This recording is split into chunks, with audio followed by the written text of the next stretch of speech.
Senhoras, senhores, queridas irmãs, queridos irmãos espíritas, amigas e amigos que nos acompanham através dos vários veículos virtuais que tornaram este mundo um espaço de carinho e de esperança.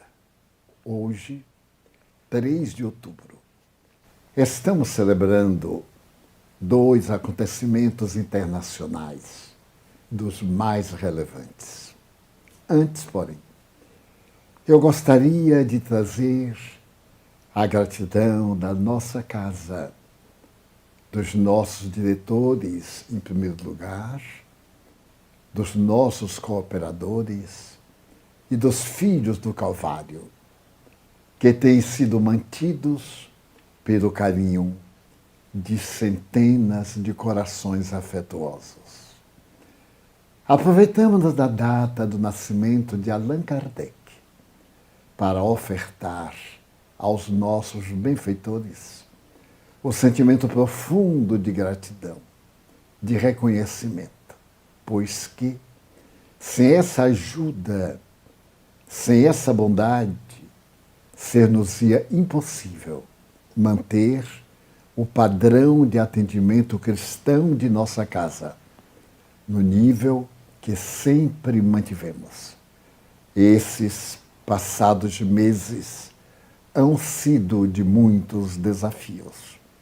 Todos o sabemos. E nos preocupávamos, como toda pessoa de responsabilidade. Nada obstante, a misericórdia divina, em percebendo os nossos sentimentos, o trabalho de abnegação, porque todos os voluntários aqui damos o que de melhor temos para oferecer. Tem-nos sido possível atender todos os departamentos, desde os filhos do Calvário, os idosos, os portadores de doenças infecto-contagiosas, aqueles que estão ao desamparo aparente, mas não do Cristo Jesus, prosseguem recebendo o melhor carinho que as suas mãos generosas chegam até nós através de donativos. E nós elegemos oferecer hoje ao codificador uma orquídea muito especial. E o fazemos na pessoa de todos os nossos amigos. Esta linda orquídea é o nosso presente de gratidão a você, meu amigo, a você, minha irmã, a vocês, almas queridas, por demonstrarem que o ser humano é bom, está apenas mal direcionado. E, ao mesmo tempo, lembrando-nos do Santo de Assis, cuja desencarnação hoje também celebramos. E quero fazer um parênteses. Em nosso último encontro, na quinta-feira, eu me equivoquei na data da sua desencarnação, que é hoje. Eu disse mais de uma vez que se tratava do nascimento, porque eu estava fascinado pela luz meridiana do nascimento de Allan Kardec. Então, rogo escusas. E então, em homenagem à sua data de desencarnação, as outras orquídeas que também lhes oferecemos como preito de gratidão do nosso coração afável.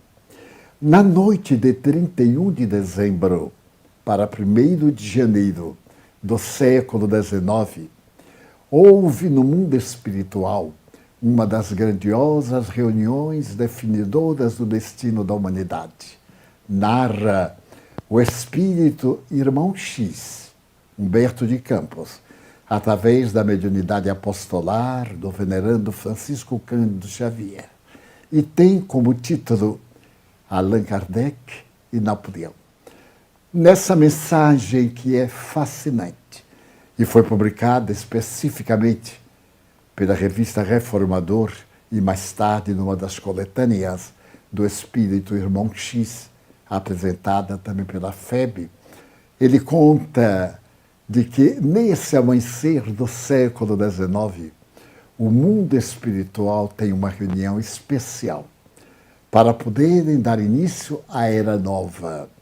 Nessa Era Nova, que seria na Europa a Era Napoleônica, a Era do Cristo que voltava, também era de superior significado.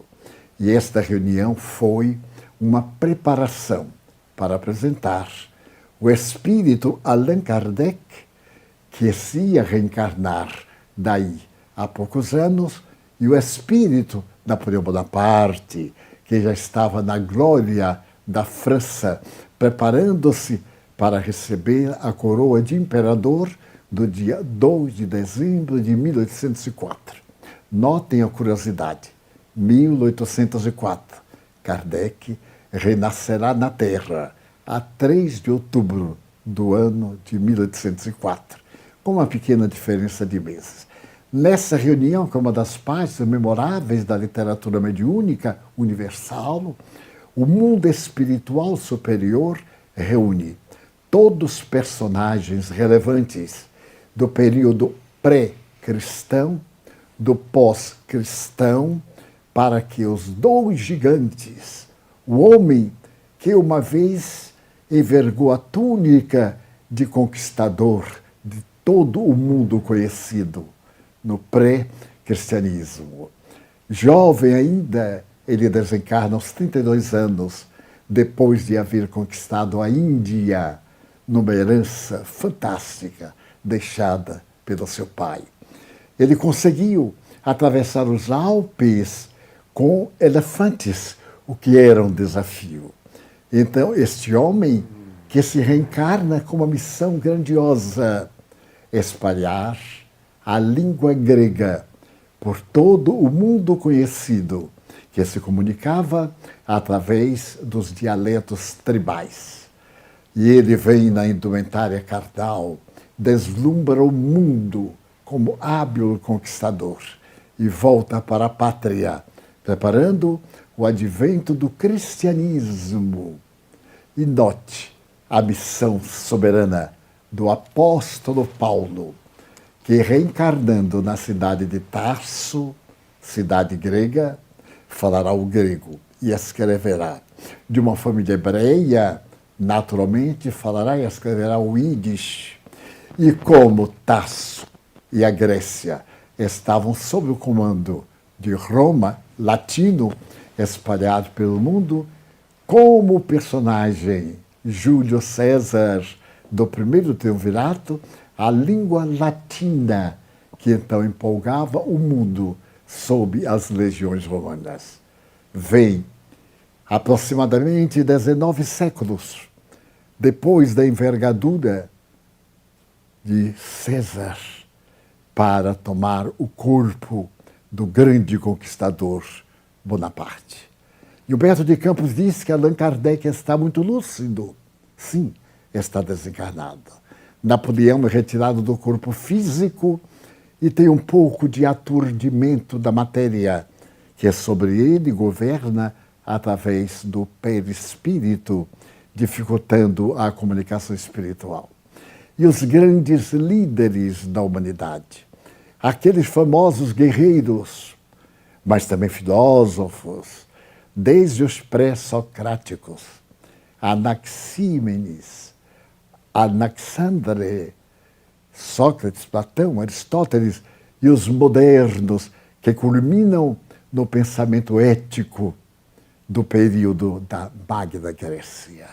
Mas também cita os grandes filósofos do período pré-cristão, do período cristão, os mártires, mas também a igreja dos pais, aquela igreja que tem Santo Agostinho, Proclus, na condição da patrística, 10 homens que abalaram o mundo nos primórdios do cristianismo, na África do Norte, e entra pela noite medieval, a grande noite medieval, e vai trazendo desde os primeiros conquistadores nas artes, nas letras, na filosofia, que se adentram pelo pensamento das conquistas.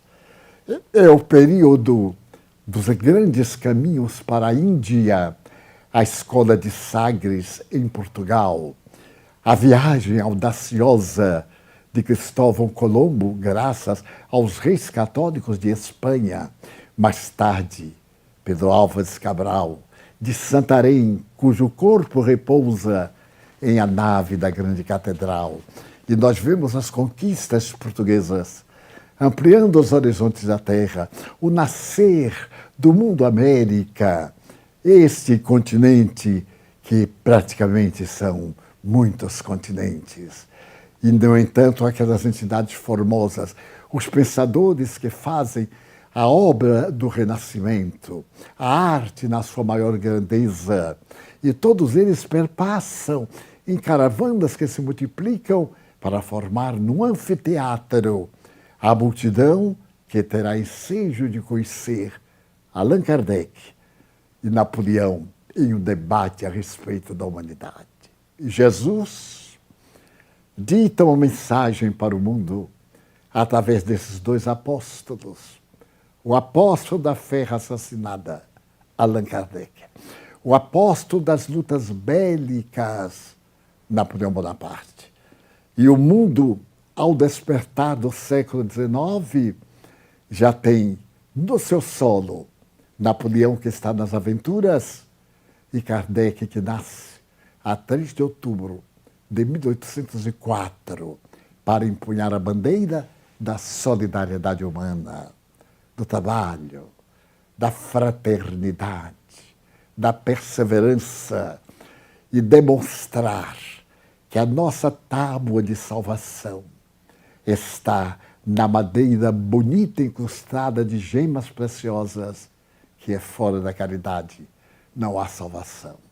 E esses dois períodos, enquanto em 1815 Napoleão marcha para o exílio, Allan Kardec, em Verdun, a cidade em que Pestalozzi está criando a nova pedagogia, a escola nova, e onde ele é convidado para levar esse ideal pedagógico ao mundo francófono.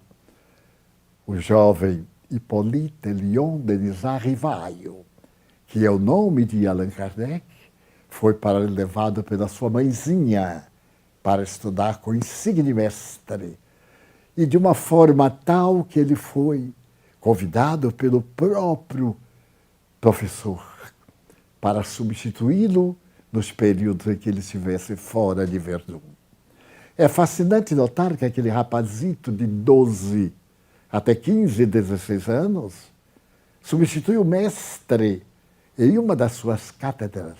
Mas este mestre é Henrique Pestalozzi, o grande alemão, o pedagogo que abre as portas da educação para a sabedoria, que quebra as amarras da instrução para poder apresentar este sentido de educação integral dos valores éticos, da cultura, mas também e principalmente do sentimento de beleza, de retidão de caráter, de fé religiosa, iluminar o mundo com seu exemplo de pai da educação moderna. Logo então, o jovem Denisard Rivaio recebe o seu título de mestre e vai muito jovem residir em Paris. Ali ele abre, numa das melhores avenidas de Paris, o seu colégio. Avenida de Sèvres, número 5. Não existe mais o prédio. Eu tive a alegria imensa com a doutora Terezinha Ré, da cidade de Genebra, de fotografarmos o edifício e a porta por onde passavam o eminente codificador e a sua inolvidável esposa, a suave Gabi, a doce Gabi, a poetisa, a sonhadora, seu braço direito como secretária. E Allan Kardec, então, se torna eminente como professor Rivaio. Trabalha para as obras básicas de educação da Sorbonne. Traz a educação de adultos de Pestalozzi para Paris.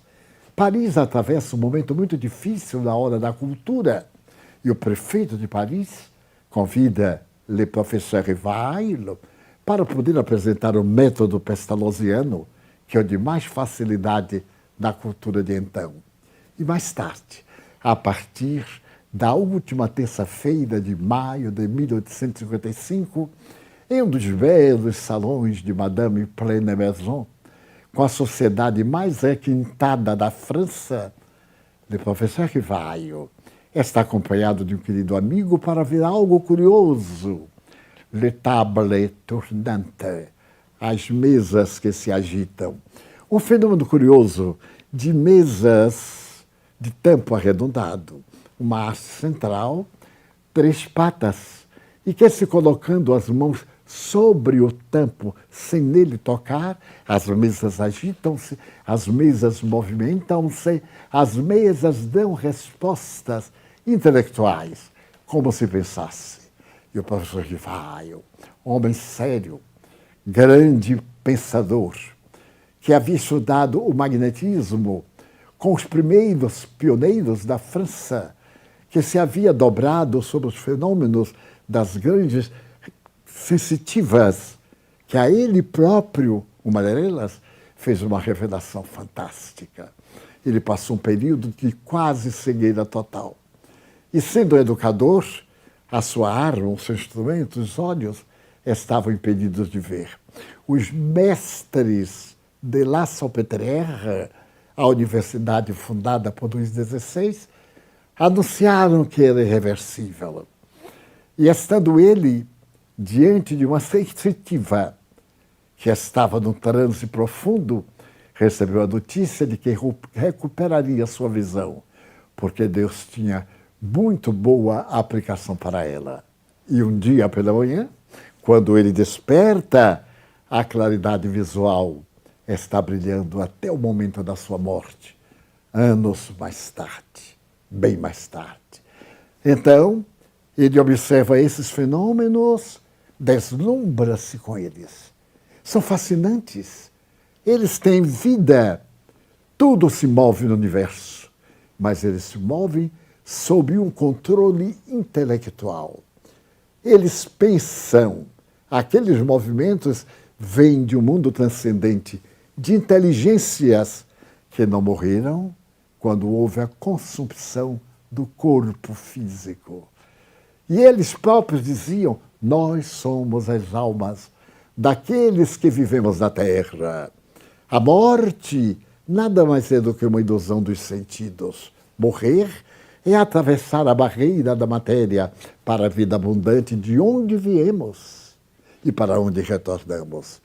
E quando, em uma reunião muito íntima, em junho de 66, ele está com a médium de 15 anos, esta entra num transe profundo e lhe diz: Denizar, o machado está junto à velha árvore que deve ser decepada. Alguém tem que fazer isso e és tu, Denizar, o vaso escolhido para esse mistério, o eleito. E ele, diante da missão enorme de apresentar essas lições de mortalidade a uma humanidade que está num crepúsculo cultural, num momento de alvorada científica, que duvida de tudo e de todos, diz: mas, e se eu falhar? Não te preocupes, porque Deus e suas leis não dependem apenas de um homem. Se tu falhares, outro te substituirá. E então vai aparecer aí o gigante periodista, o notável filósofo, o cientista da pesquisa, para que no dia 18 de abril de 1857, ali em Palais Royal, um dos mais belos edifícios do Império, defronte do Louvre, que era a antiga residência principesca da corte francesa, ser apresentado na Galeria d'Orléans, na livraria Danty, que foi um grande amigo dele na carne, a aparecer o livro que é o nascer de uma era nova. Le Livre des Esprits, Esse livro dos Espíritos é jovial, tem pouco mais de 504 perguntas. E ele cai como a luz bendita do Consolador na Terra. É um sábado, 10 horas da manhã. Ele está empolgado, tem na mão uma das obras que a viúva do seu querido amigo Dante lhe entrega com o mais soberano orgulho. E ele não pode ocultar as lágrimas. Os diálogos que ele manteve com o amigo Dante. Apresentar uma obra desta numa França que era totalmente católica, que desde o ano de 1802, através de uma concordata com o Vaticano, havia afirmado o propósito de ter religião do Estado, a religião católica. O livro passar pelo imprimatur, pela permissão da Igreja, e o abade de Le Chanui aprová-lo. Este livro tem o indispensável para levar qualquer alma ao reino dos céus. Imprima-se. E o livro foi impresso e deslumbrou o mundo. E ele, agora dominado pelas altíssimas responsabilidades, faz-se globetrotter, começa a viajar a Lyon, a Bruxelas, a Nice, a outras cidades de todo o périplo de língua francesa, e ao mundo através de uma correspondência. Ele que falava o italiano, o alemão, o francês, sua língua natal, o inglês, e que ao desencarnar falava também o espanhol e estava aprendendo a língua portuguesa. Este homem traz o sol da verdade para iluminar o mundo, e podemos dizer que o nascimento do Espiritismo, naquele inovidável 18 de abril, marca a era nova da imortalidade da alma sob uma óptica nova. Quando ele vai escrever o Evangelho segundo o Espiritismo, ele coloca uma frase que nós espíritas não podemos olvidar.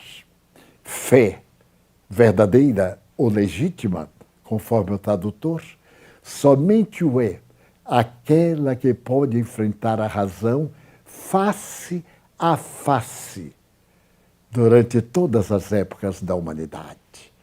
Ali estava, portanto, a diagnose da fé verdadeira, a fé racional, a fé montada nos fatos, capazes de resistirem a qualquer crítica em qualquer época da humanidade. Se nós nos recordarmos da física linear, daqueles dias em que a matéria predominava, inclusive a filosofia materialista, o niilismo, o nadaísmo, através do socialismo, vamos ficar fascinados com essa doutrina de Newton, o homem da lei da gravitação universal, que defendia esses fundamentos básicos para definir o que é matéria: a altura, a largura, a estrutura, o peso. E os espíritos então falam que o espiritismo caminhará ao lado da ciência e aceitará tudo que a ciência comprova, mas não ficará detido na ciência, porque a ciência estuda os efeitos, enquanto o espiritismo remonta às causas. E nós vimos a física newtoniana ser transformada em física das probabilidades. Vimos a astronomia virar essa doutrina extraordinária que nos apresenta desde as micro às macro expressões de partículas ou de condensações da matéria. E vemos os físicos nucleares nos falarem deste universo que Jesus se havia referido, conforme João: na casa de meu Pai há muitas moradas. Credes em mim? Credes em Deus? Também crede em mim. Eu sou o caminho, a verdade e a vida, e ninguém vai ao Pai senão através de mim. E Allan Kardec vem nos demonstrar que esses ninhos de luzes, essas galáxias, esses mundos que rutilam, não são lâmpadas mágicas colocadas no zimbório para diminuir a treva da noite. São mundos, são mais do que mundos, são conglomerados de galáxias, mais de 1 sextilhão de galáxias já detectadas. E chegamos a uma cifra quase infinita para demonstrar que não existe vazio universal. E aí está a vida pulsante, anunciada na doutrina espírita com um passo mais audacioso. A vida nessas galáxias. Porque o ser que pensa é imortal. E esse ser vai desenhar um périplo de eternidade. Através de mundos, qual está ocorrendo hoje? Um mundo de provas e de belezas. Porque nada mais belo do que um amanhecer. Um cair da tarde e o céu pulverizado de ouro, com ametistas e brilhantes e arco-íris, ou então a madrugada cheia de pingente de luzes e as bênçãos de um astro 150 milhões de vezes maior do que a nossa querida Terra. Ou escutar um regato que canta entre pedras miúdas que ele as vai arredondando. Ou uma pequenina flor que desabrocha ao beijo da claridade do dia. Ou o sorriso de uma criança, ou a ternura de um animal. Agora, graças às observações da filosofia, na zoologia, nós vemos a ternura dos símios. Nós vemos os animais de diferentes espécimes atendendo uns aos outros. Vacas alimentando símios, símios alimentando coelhos, gatos, cães, inimigos findagais, brincando, feras terríveis, amamentadas por animais domésticos. E o mundo mudando para mostrar que toda expressão de vida, desde as abelhas, às quais devemos a nossa existência. Se as abelhas desaparecerem, nós também desapareceremos, porque não teremos quem leve o pólen para a nutrição, a multiplicação da vida. Que planeta lindo que nossas mãos estão tentando matar, que a nossa ambição onzenária está desejando destruir, mas que a sua própria força irrompe da química inorgânica do subsolo e repovoam os desertos, os mares que mudam de lugar, deixando toda a história da evolução zoológica nas suas areias ardentes, ou as imensas florestas tropicais, que são consumidas pela mudança do eixo da Terra. Hoje, nos estudos geocêntricos, estamos mais ou menos com 18 para 19 graus de inclinação, caminhando, segundo a tradição, para a grande verticalização do eixo da Terra e, consequentemente, um clima de paz que nós teremos logo mais, no mundo de regeneração do qual nos estamos aproximando. O Espiritismo é a luz da era nova que se acerca de nós nesta grande noite para que possamos conjugar o verbo amar e cantar como Francesco Bernardone, o hino da fraternidade universal. Faremos uma breve pausa e logo voltaremos. Já vai longe. É o dia 5 de julho de 1184. Na rua, que é uma ladeira de pedras irregulares, o casario é vetusto, em pedra. Uma família distinta, vendedora de tecidos raros e caros, está em grande expectativa. A senhora Picard está com a gravidez avançada. Desde a véspera, que uma parteira e sua auxiliar intentam que haja a delivrance, o estado avançado da gestação. E a criança que não toma a posição ideal preocupa grandemente, não só a parteira, como o médico, como os vizinhos. A casa é um formigueiro de movimentação. A senhora Bernardoni está com muitas dores. E, de repente, diz uma tradição, adentra-se pela casa de portas abertas um estranho personagem. Aproxima-se do leito em que a senhora se contorce em dores e diz, a criança nascerá, mas não aqui neste quarto. Levem a senhora para o estábulo. A criança nascerá lá junto dos animais. É algo muito desagradável. A senhora é uma dama muito rica. Seu marido é um grande importador e exportador de tecidos. Nesse momento mesmo, ele está no sul da França, negociando as peças raras de veludo e os tecidos mais delicados. Ele está expectante porque deseja que seu filho seja do sexo masculino. O herdeiro dos Bernardones certamente será um cavaleiro, a mais notável profissão da época. E todos se espantam, o homem desaparece. As dores aumentam, mas a dilatação da bacia não é suficiente. E algumas senhoras, amigas ao lado, dizem, levemos-la ao estábulo, se é por isso. Carregam-na. A aflição é desesperadora. Levam tecidos alvos arrancados do baú. Colocam-na próxima do local em que os animais se alimentam.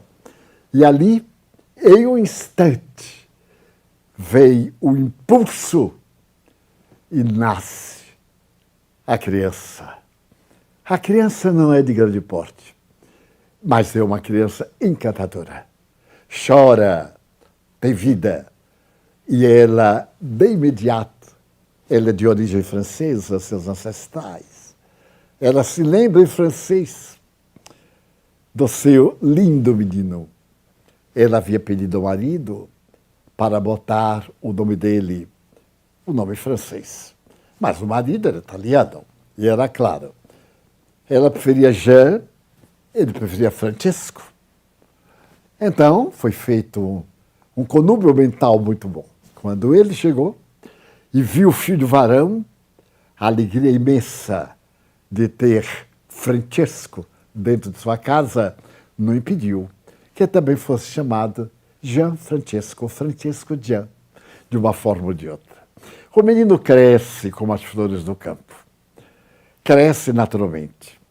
É um pouquinho mirrado, mas é jovial, é encantador. Atinge a puberdade e se torna uma figura principal da roda de seus amigos. O seu pai é um homem generoso, é um homem rico, e coloca nas suas mãos o que é de melhor do momento. Não somente lhe dá trajes especiais, renova seu guarda-roupa continuamente, como também gosta das festas que o filho improvisa em casa com seus colegas. E o menino cresce. Começa agora o século XIII. É a alta Idade Média, a ignorância medieval, as superstições, as guerras entre províncias, as guerras na Itália, que ainda não é um país inteiro. Ela está cheia de locais que se atribuem o direito de privilégio. Para complicar, existem os estados papais, os estados italianos. E a guerra continua entre o papado, que deveria cuidar do reino dos céus, e o governo, que deveria cuidar das leis civis. e estala uma guerra. É uma cidade contra a outra. E o menino Francesco, o rapagote, que sonhava uma posição de destaque, ele teve um sonho fascinante. Ele sonhou que estava numa sala e via as armaduras muito bem trabalhadas, via as peças de guerra, as armas. E então ele se via ali naquele lugar deslumbrante e sonhou ser um grande cavaleiro. Mas era mais poeta que cavaleiro. A guerra estourada e ele vai logo preso numa das primeiras batalhas. Vai levado para a cidade inimiga, onde fica encarcerado por quase um ano. Vem a paz, ele é libertado. Uma melancolia imensa toma-lhe conta. Ele vai para o quarto, não sai da tristeza. Quase um ano. Ele já houvera dito aos amigos que se ia afastar das alegrias mundanas. Já lhe não apeteciam os prazeres, a sensualidade, as canções, os instrumentos de corda e de sopro, as noites maravilhosas de concerto, ao luar, embaixo da sacada das janelas. Ele ia se casar com a senhora pobreza. E os colegas levados na zombaria, o bullying. Mas agora ele estava realmente enfermo. E a mãe, que eu adorava, quase que por acaso, abre a janela. O quarto está sempre às escuras. E entra o sol da Úmbria, aquele sol rico, apresentando um céu azul turquesa, balsamizado pelo perfume das azaleias, mas também pelo perfume da flor do campo. E ele parece despertar do letargo. Sob aqueles odores de jasmim, ele levanta-se com dificuldade. Vai até a janela e dali ele contempla a paisagem iridescente do campo verde, dos pequenos e altos montes. Ele vê o vento pentear a cabeleira verde das matas de flores arroxeadas, derramando um suave perfume. E ele vai atraído pelo canto das aves.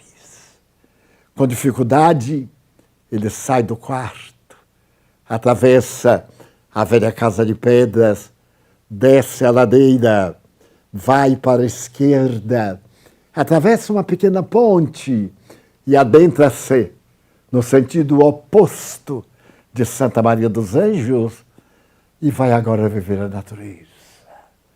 Francesco desperta para Deus. E Deus está na natureza. A natureza é o seu autógrafo. As flores são a sua letra. E então Francesco vai orar. É uma igreja em decadência. Ela está ali um pouco distante, entre pedras e destroços. E tem um Cristo especial na parede, bem mais medieval. De repente ele ouve: Francesco, levanta a minha igreja que está caindo. Francesco olha para um lado, olha para outro, não há dúvida. Aquela voz foi transcendental. Ele estava desesperado porque não havia conseguido ser cavaleiro, mas ele teve outro sonho em que a mesma voz o leva à sala e lhe diz: tu gostarias de ser servo ou amigo do Senhor? Amigo do Senhor, então deixa tudo e vem ser cavaleiro da minha igreja. Ele vai para as ruas, está transformado. Começa a fazer que a fonte inesgotável da sua alma, rica de beleza, doe. Ele é tão rico. Moedas, tantos miseráveis, mas a lepra, as carnes putrefatas, como rosas murchas, com infecção, até um dia em que ele vai andando pela estrada e ouve a matraca anunciando o ranceniano e quer fugir. Mas o leproso vem, bate o instrumento rude e grita, lepra. E ele olha, é um homem de lábios grosseiros e deformados. Os olhos estão um pouco fora das órbitas, as narinas carcomidas, os zigomas da face e 2 feridas. E ele não tem outra alternativa. Uma ternura infinita o invade e ele abraça o homem e beija-lhe nos lábios em ferida aberta. E naquele amplexo, ele sente um perfume suave. E quando abre os olhos, um rosto de primavera diz docemente, Francisco, sou eu. Era Jesus. A partir desse dia, a loucura, porque o bem ainda é uma loucura, toma conta dele. E ele passa a distribuir, além do que deve, os bens do seu pai.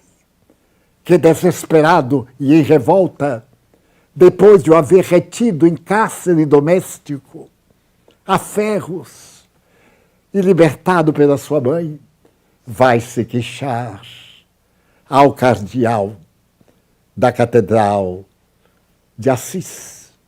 E de público, ele vai julgado.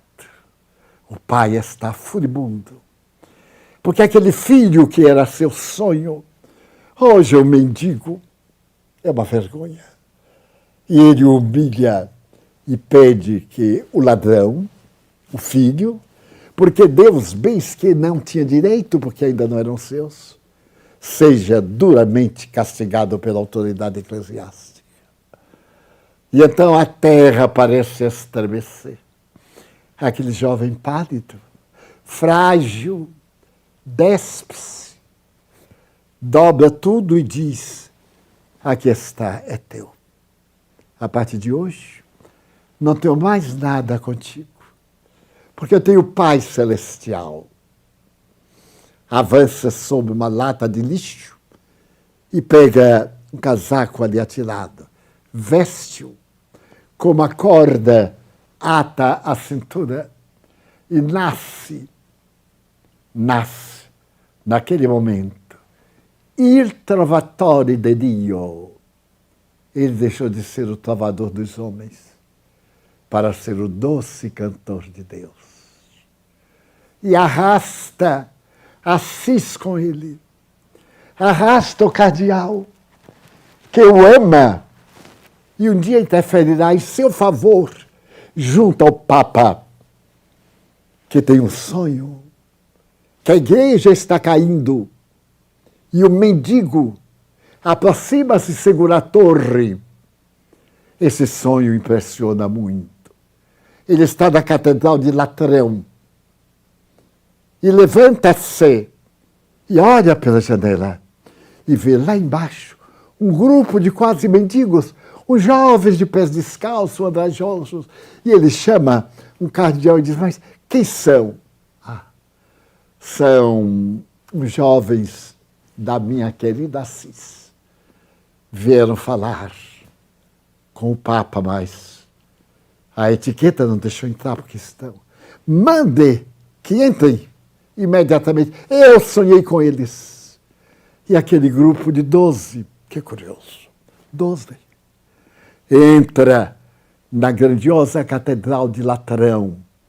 O luxo, a púrpura, os tesouros nos dedos, das coroas, os chapéus imensos adornados de diamantes, a miserável vaidade humana e o Papa sentado no trono. E eles ficam atordoados na sala imensa de audiência. Então os cardeais devem sentir asco, são muito sensíveis às suas narinas, sensíveis para a verdade e para o bem. Olham com desprezo, mas o cardeal ouve o Papa. Ouve com respeito. O que desejais de mim, meus filhos? Que seja abençoada a nossa ordem. Mas tem alguma coisa escrita? Não. Nós retiramos 10 frases do Evangelho para viver conforme determina o Evangelho. Meus filhos, é impossível. No dia de hoje, desta vida moderna, é impossível viver o Evangelho. Então, o cardeal de São Paulo, de Siena, diz baixinho ao Papa: Excelência, está dizendo então que Jesus errou. Eles querem seguir Jesus, mas é impossível. Excelência, mas essas frases são de Jesus. Aí o Papa cai em si e diz: muito bem, mas não sigam com muito rigor. E o jovem frágil diz: mas nós queremos a renúncia, a pobreza, a mansidão, a castidade, a ternura, a humildade extrema. O cardeal se comove. Vê o mendigo segurando a igreja que estava caindo. É ele o salvador da humanidade. Voltem para Assis. E daqui a um ano, se conseguirem, eu darei uma bula papal reconhecendo a vossa ordem. Aquelas crianças, quase todos têm menos de 25 anos, saem correndo e voltam pelas montanhas, voltam pelas estradas espinhosas, voltam caminhando, confundindo-se com a natureza. E surge da porciúncula a igrejinha que as suas mãos haviam erguido com muitos. E a ordem começa a crescer como as estrelas nos céus. E o Papa reconhece. Mais tarde é paradoxal. O Papa estava na região e lavrava uma epidemia, como hoje. Talvez fosse pandêmica. Ceifava as vidas. E o Papa, do triunfo, morre da epidemia, perto de Assis. E o caixão foi deixado na catedral, com as joias, com a túnica de seda rara.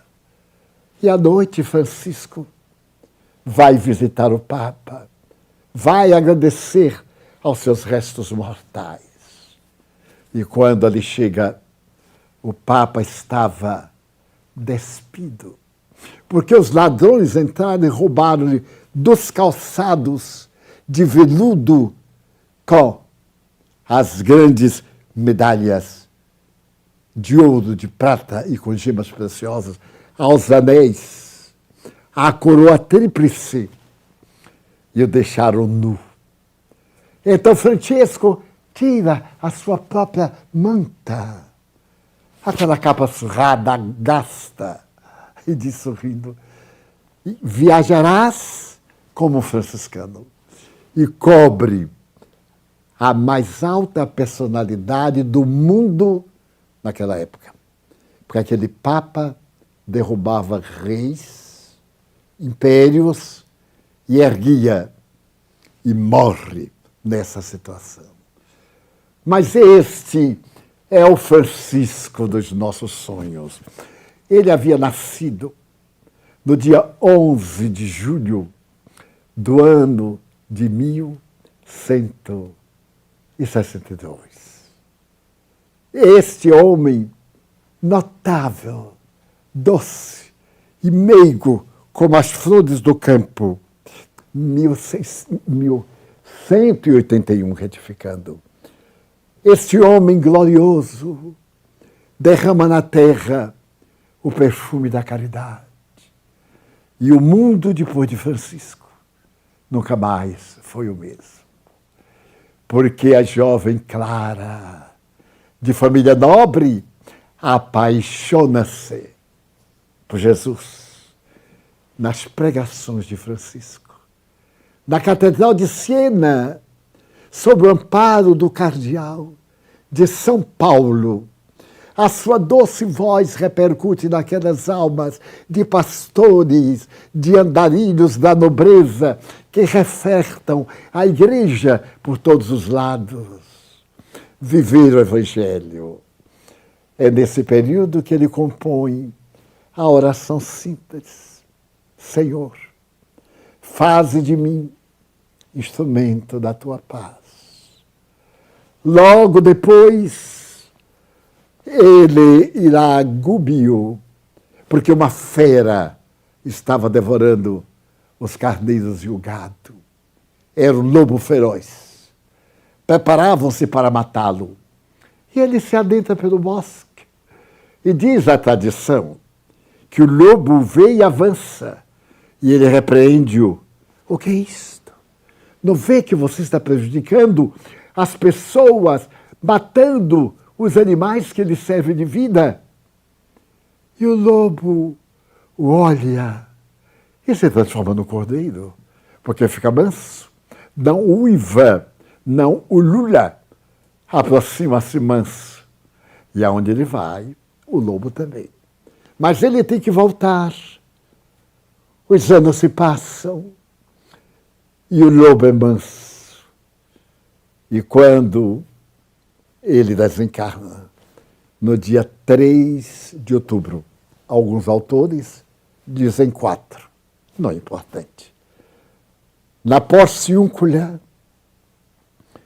quando ele passa a mão no corpo, da cinza, oh, meu doce jumentinho, perdoa-me por te haver maltratado tanto.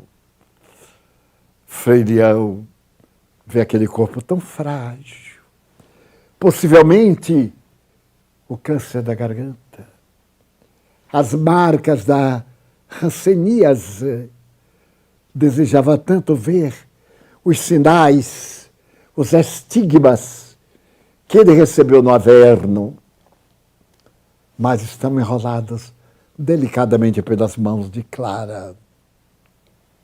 E exala o último suspiro. Ele prepara a humanidade para que mais tarde a sua fase, a sua palavra, onde haja guerra, que eu semeie o amor, onde haja ódio, onde haja desacerto. Ó irmã morte, Allan Kardec possa entronizar tudo isto na frase sobre a caridade. Sobre morrer é atravessar as águas do Estígias, o rio do esquecimento grego, e na barca de Caronte, o velejador que levava para o outro lado, ao invés de levar uma moeda entre dentes, Francesco leva a ternura de Jesus para o outro lado. E a humanidade nunca mais foi a mesma. O êmulo, a cópia fiel do Cristo, desaparece daquele corpo frágil. Mas Jesus se agiganta e nós esta noite falamos sobre Francisco, na sua ternura, como se ele estivesse aqui conosco, porque influenciou milhões de vidas que desertaram, que fugiram, mas não poderá afastar-se muito do seu doce encantamento. Vinde a mim, disse Jesus. Eu sou o caminho, eu sou a luz do mundo.